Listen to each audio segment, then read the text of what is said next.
Steadily it rises. Hey, it's ODB, the Lincoln Addict, with another video. This is a review, of course, of a listing. I have no connection to the sale. These are more a public service announcement. If you're new to the channel, please consider subscribing. What we're looking at here is a 62 Lincoln Continental convertible. Ironically enough, they didn't put convertible in the description.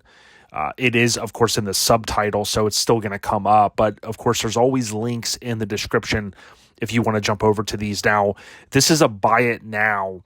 This is unique because a lot of these cars will just kind of go up for auction, whether the seller thinks, hey, it can bring more money through an auction. I haven't seen as many buy it nows for kind of a reasonable price. So I think this one's intriguing. Let's dive right in. One of the first things I do is I take the VIN number, which typically eBay is it's going to be listed, and I copy it and I go over to the lincolnregistry.com. I enter this in, and of course, the gentleman again that runs this does a great job. He already entered this just 3 days ago, so he's kind of on top of it. He'll usually snag a photo, and this is kind of a running tally. He can kind of look at any time to see how many are in the database, so on and so forth. What we basically have is my favorite color, blue. So you have that kind of platinum color 62 Lincoln Continental convertible. Now, the first thing that's going to stick out to many of us is, why would you put the black out on the tires? If for those that remember going to the tire shop and they would say, hey, do you want the white out or the black out? And it's like, okay, typically these tires will have the white stripe on one side and then the black on the other side. But very odd. It's so ironic because I just saw a car that I posted in social media that had a blackout tire, and it's very rare to see that on these cars. Of course, that's an easy change, no big deal, but that's just an observation. A couple things we see here. This is in Bay City, Michigan. So if this car piqued your interest, one of the first things I would suggest is you go on Google Maps and you take a look and say, hey, how far is it? Is this a car that I can go pick up with a trailer, whether you own one or you borrow one or you rent one? Or is this a car based upon where you live you have to have transported in, right? Because that's an extra added cost, as you would imagine. The description is better than most that I see on eBay. So what it basically says is it's a 62 convertible. It's a good running and driving car, which is great. It says it gets attention everywhere, as you would imagine. Factory MEL 430, which is the Mercury Edsel Lincoln engine that they used from 58 up through 65. Older driver quality paint that has been kind of wet sanded and buffed. The car has less than 900 miles after all of the parts were installed in the spring of 2024. So give or take a half a year ago, they're basically saying custom carpet floor mats, rebuilt rear window motors, and they mention LaFour Lincoln. He's really, really good, and Felix is great. So that's showing that there a little bit of money was put into this car. Fuel pump, and they kind of go through all of the other things, kind of above and beyond of your normal tune-up, if you will. Now, as for the bad, they basically say the top is not working since the pump went out this summer, and we'll need a new a relay rebuilt for the top. Prior to the pump going out, it worked fine and it cycled as it should. He goes on to say there is some rust in the passenger rocker. We would need to really investigate that. In the deck lid corner as well, and the lower, quote, dog leg, if you will, in the front of the rear wheels, there is some Bondo. So they're being very upfront with some key things. The convertible top itself is black. It was replaced in 2010. The car was repainted a few years ago by the previous owner. That had owned it since 81. So it was a long ownership. It isn't perfect from what you can see. And he talks about some of the small minor imperfections. He has a clean title in hand, which is good. And he gives the zip code for for where it's located. The car is for sale locally. He talks about, sometimes people will put these keywords in here thinking it helps with the search, and it may. But let's take a look at the photos. This is really the key thing. Now, eBay, I sometimes feel like there's not enough photos from some of these sellers. This one has 32 that you can see right here, okay? And I want to show actually one more thing here. If we look at the Haggerty valuation tool, this car right now is priced well below the quote good condition, but of course, 10 grand higher than the fair condition. And remember, these numbers, they suggest adding 10% if it's an air conditioned car, which this car is, believe it or not. So it's going to be enticing for a lot of people that want a convertible. My first feeling right now is, like, let's say you were looking to get into a convertible and you're like seeing these 50, 60, 70, 80, 100,000 prices, right? And you see this at 36.5 and you go, wow, this could be my opportunity. Absolutely. The key thing is now, based upon the facts that he provided, we need to determine, is this car going to be something that is just too far gone to restore?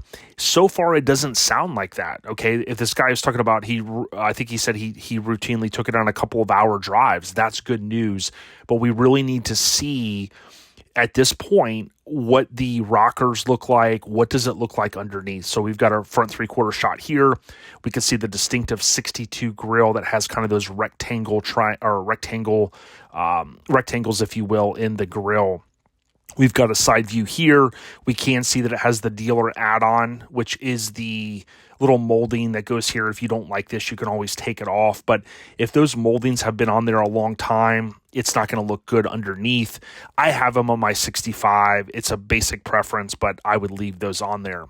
From what I can see here, it does look really good. If the paint job that was done, if they ended up using a lot of body filler, aka Bondo, and things like that, it's going to be hard for you or I to tell that apart, especially from the photos. But he did mention a few things as it relates to that. We know in 62, the early models, they did get the longer tail. This one looks like it's the shorter tail. And folks have told me that was because of when the cars were being washed and things like that, owners were snagging the rag and it was breaking off that, quote, longer tail on the L. And that's what folks like Chris Dunn and others at Lincoln Land have told me. The distinctive 62 front grille is also met with the rear and you see these rectangles, as I refer to them, and that matches very nicely. In 61, 62, and 63, the fuel filler is right here behind the Lincoln logo. Of course, in 63, that does move up, but that's generally where it is at in those 3 years. It does move in 64. Another distinctive thing, the 62, is you've got the rear antenna, and again, you've got the Continental script that was used after they stopped in the very early 62s. They used it for 62 and 63, and of course, it does change in 64. We can see here a nice photo. It looks like a beautiful venue. Again, you see the wheel covers, aka the hubcaps. This is a great photo, I think, kind of just showing, you could picture yourself cruising in this car, one of my favorite color cars. I love 62, 63s. So, I'm digging what I'm seeing so far. Here you have a front 3/4 shot with the American flag in the back. Very cool. You have a photo here. This is a key one. Even though you can't see a lot, they are going to show a close-up of the deck lid. And as I've said before, these deck lids, based upon the adhesive that was used underneath it, between kind of the skeleton and this outer skin, if you will, it will collect moisture, and you will sometimes see, like on my 64, I've got a bunch of little holes that are popping up, and eventually that has to be remedied. So, it's not a deal breaker at all. This one looks pretty good from what we can see. I like the tried and true interior, kind of looks original, which I would assume, you could clean this up. Certainly if you wanted to have, if your OCD was kicking in, you might end up getting a Jim Wallace interior kit and redoing it all. But those kits run, $5,000 plus. So to me, I love the look of this kind of originality, that 60s, if you will. And you could always, have a professional, or you could even get in here and apply some different like Griot's Garage products and really kind of bring this back. It does look like there's a little imperfection here. But again, it's so far what we're kind of feeling and seeing is kind of a tried and true survivor to a certain extent. Although, sure, it has been repainted. I still categorize this as kind of a survivor based upon what I'm seeing so far. In this photo, we've got kind of the money shot, the rear and front door open. It is typical to sometimes see some of these items painted over, especially if it was a quick, quote, respray that happened many years ago. I always get this mixed up. It was either in 62 or 63 that the door plate moved from over here in the kind of over where your left leg or foot would be when you're driving, right? So inside the door jamb to the outside of the door. And I want to say that was 62, but I always kind of get that mixed up in my head. Again, we're kind of just seeing like almost like a respray quality. And actually what you can see here is in 62. If it was moved in 62, it was moved in the later production in the same if it was moved in 63, but you can actually see that plate that I'm talking about right there. So that's a good photo. Now, I like to see a close-up photo of this because it will, if you've been following the channel, you know it will be a tell. So we can look at what was the original color, what was the original interior, what's the DSO, the destination or district sales office, if you will, those key things. But I do not believe that is provided. Okay, we can see here, to me, this looks pretty good during the respray. A lot of times the door jams, there's not a lot of time put in there. You could argue and say, yeah, did they blow all this apart? I certainly don't think so. You can see based upon how it's all painted, but you start taking all the stuff apart. Does it always go back as good as factory? I'd rather have a respray and kind of originality like this versus someone potentially taking a car apart that they don't know, much about.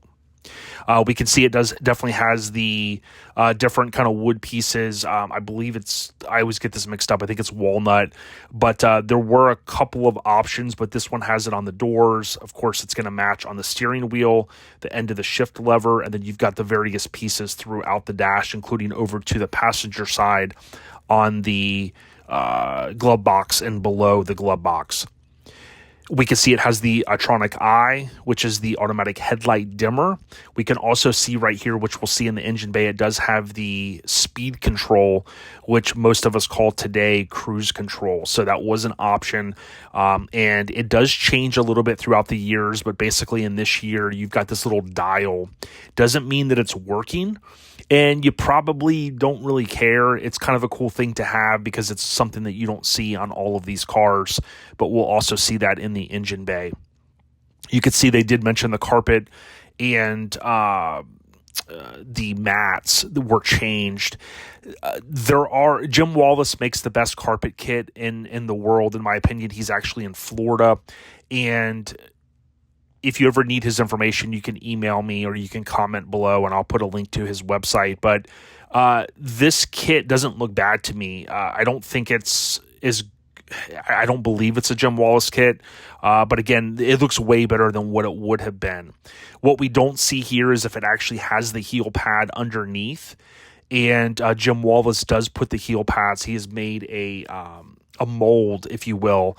So a lot of times, depending on where the carpet kit comes from, if it doesn't have the heel pad in there, which is not a deal breaker, it's just something to call out, then you'll know it's not a Jim Wallace kit. We can see here in 62, of course, the rear passenger compartment wasn't as, many think of, hey, it does extend, right, about 3 inches in 64, but it actually gets a little bit bigger in 63 as well, just a tad. And the reason why I know that is I've been doing some research to work on my 63 exterior aesthetics video. I've done one on 61, 62, and the reason why I'm mentioning that is because in the event that you wanted to learn a little bit more about some of the distinctive qualities of a 62 Lincoln, there's a video out there. I'll link to it at the end of this video if you want to watch it. We can see here just a fantastic dash. 61, 2, and 3 are very similar, but of course in 62, you no longer have the hidden air condition vents that we see here. I love the hidden air condition vents, but Actually, on our recent episode of Lincoln Addict Podcast, I had Tim Wilson on, and we talked a little bit about one of the downfalls of the hidden compartment as you pull it down. But in 62, this is what you have. I do love that it has the original car radio. That's a key thing because, oftentimes people change that out and it just looks weird. If you want to add Bluetooth or something like that, certainly put it in the glove box, or, now they have Bluetooth amps and Bluetooth little modules where you really don't even need a head unit. We can see here the money shot from the passenger side, pretty much not really showing us anything different other than, again, you can kind of see the wood items here. You do have that original look. There is a vendor, I believe, that remakes these, or you could probably find someone in your town that might be able to make stuff like this. But again, I like the originality of it. Very cool photo here, kind of above, and not showing us a lot, but just a great photo. You're probably envisioning cruising this car in your town, and certainly that's what I would be doing. The engine bay, so here's a key thing, right? So we see it has a single pot reservoir. My suggestion is if you were to buy this car, change it to a dual reservoir. We do see that it has air conditioning, so it has the original compressor and lines. It's to be said if this is going to work, you might be able to charge it, but typically if it's not working, it's going to have leaks and things like that. And we can also see right here, this mechanism is for the speed control that's underneath this support bar. So that is the speed control. And then we can also see that it has the 2-port, not the 3-port fuel pump. That's a key thing, although it does have the T in here. I would argue, and I've said this many, many times, the first thing I would do if I bought this car, change out the tires, at least flip them if they're still good, put the white line out, and then I would also change this to a 3-port. You can contact the usual suspects, as we call them, like Lincoln Land or Tony Boss Bolin, and you can buy a rebuilt 3-port for several $100s. I don't know if it's $300 or $400 or what those run now, and they are pretty easy to change out for most people. We can see here you've got kind of the old school, older looking battery cables, which is fine. You've got some dirtiness and dinginess. This is all fine. This is how these typically will look if you haven't spent the time to get in here and clean it up. This is a car, though, that I would really enjoy just getting out on the weekends and maybe pressure washing or cleaning up the engine bay. And so far, I'm liking what I'm seeing. Now, there's a couple key things to call out here. Number one is for those that are keen Lincoln fans, you'll see that this little hose here, I've talked about this before. This would lead me to believe that it's either a California destination sales office or someone has changed these parts, and I would go with probably the first thought. If this is a California DSO, it would be a great thing because it means that it was sold in California, which it would have this extra emission piece, and if it's spent the majority of its time there, I mean, that's a good thing. It's a warmer climate. So you guys kind of know how I talk about that. So that is a key thing, and that's something that if it was a California DSO, I mean, that's a good thing to call out. Also, it does have the battery tray. Now, there is a vendor, Chino & Sons, that are starting to make these, but a lot of times these battery trays are gone. Not the end of the world. I mean, the battery more than likely isn't going to go anywhere anyways if it is gone. And the other unicorn part that you rarely ever see, and I know some people freak out about like, oh, make sure you put my battery hold down back on. Yeah, it's important, but you will rarely ever see a battery hold down that goes across the top of the battery on these cars. They're just discarded and they were never put back on. You have a big heavy 27F battery typically in these cars. You can see this one's a little bit smaller than what the factory would call for, and it's not the end of the world. So again, it's just something I wanted to kind of mention, but not the end of the world. We can see it does have the 62 caps, wheel covers, if you will, and that does not have the star in it, which it had in 61. That was a change, of course, by Lincoln. This is a good photo for us to kind of take a look at. He mentioned some of the rockers. In here, it does look like it has a little bit of what we would call sculpturing, right, with some body filler. We could see a little bit of craziness going on right in here. You can see this is tweaked a little bit, this molding, if you will. And if this was all rusted out, that would not be good. Okay. If it just had some slight rust and somebody went in here with some body filler, not the end of the world. That could eventually be chipped out and you can have it redone with, true metal work. But there's a little bit of stuff here that I would want to kind of know, did someone maybe hit something at some point that tweaked this molding a little bit? You can always get another molding from different folks like Lincoln Land, but certainly there's a little bit of stuff going on there.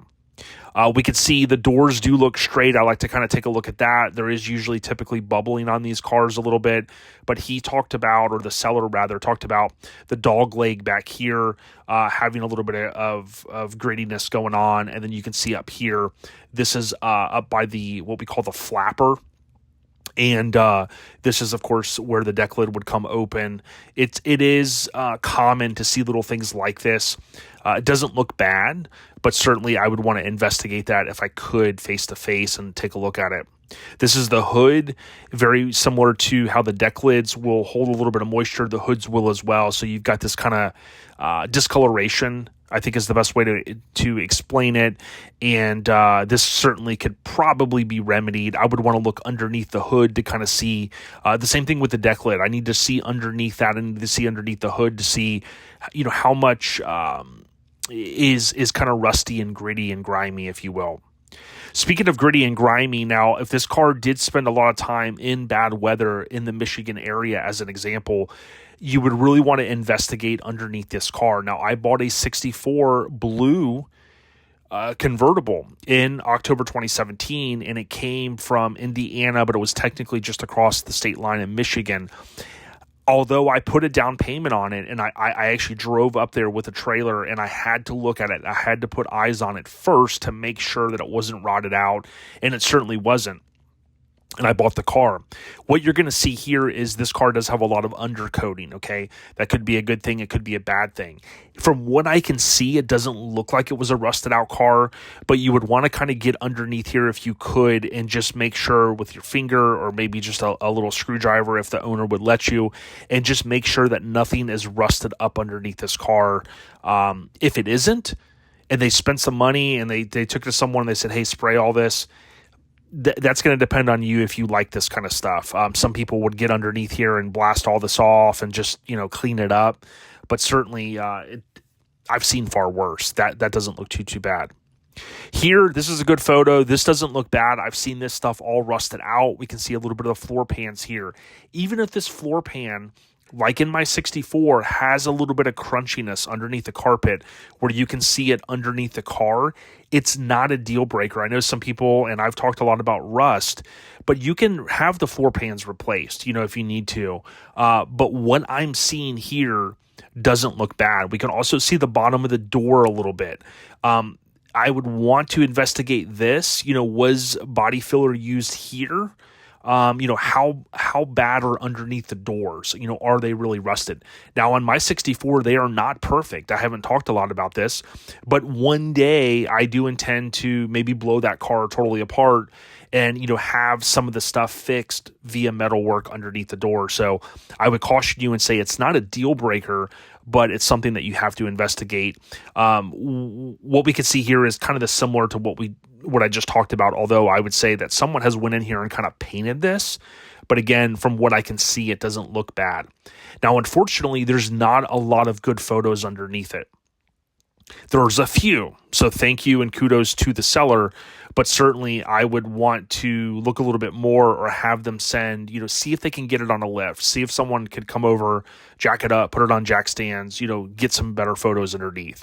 The front here is typical on how these cars will look. Slimy and grimy is often how they will look. Now, it does look like somebody went in here and just blew in undercoating on top of the grease and things like that. That's what it looks like, okay? I'm not saying that did happen, but I would want to see this in person. We can see this front cross member. I always talk about looking at this, making sure, especially underneath the battery tray up here, making sure that it's not all rotted out. And this one definitely doesn't look bad. It looks shiny because of the undercoating. So again, if we look at the Hagerty price guide, it's well within the fair condition between number 4 and number 3 in terms of the pricing. What do you think? Let me know. I think someone could possibly come away with the gem as long as it's not rotted out underneath. And my gut feeling from what I've seen is it's not. Okay. What we don't know, and some of the questions that I would ask is, how new are the tires, right? Do you need to immediately get tires? Do the rear auto drops work? Now, they did mention the rear window motors were rebuilt, and you could still control them possibly, right, through the front control on the driver door. But we need to know, do the rear auto drops work? Okay. The top doesn't work. Okay. He was clear on that. Here's the thing. Google Hydra with a DRA Electric Florida. Hydra Electric is where you can buy the parts, or you can call John Cashman. I think the kit right now, if I was going to replace the pump for the top, you could roll the dice and just get a pump, and you could get some solenoids. Okay. But hear me out. By the time you do all that, you might as well replace all the lines and everything. And that's going to be about $2,000 plus just for the parts. Okay. The other key thing is, in the earlier year Lincolns, including 62, they used brake fluid in the top system. Okay. Everyone, including John Cashman, will tell you that you want to use type F fluid only. Okay. So if the pump went out and you put a new pump in it to get the top working, and those lines are original, this happened to me, you can blow the lines out, and then you're going to have to buy all the other stuff anyways. If it was me, I would call John Cashman if you've got the money and you bought this car, and I would have him do a full upgrade. He'll do the solenoids. He'll check all the relays. He'll change the pump.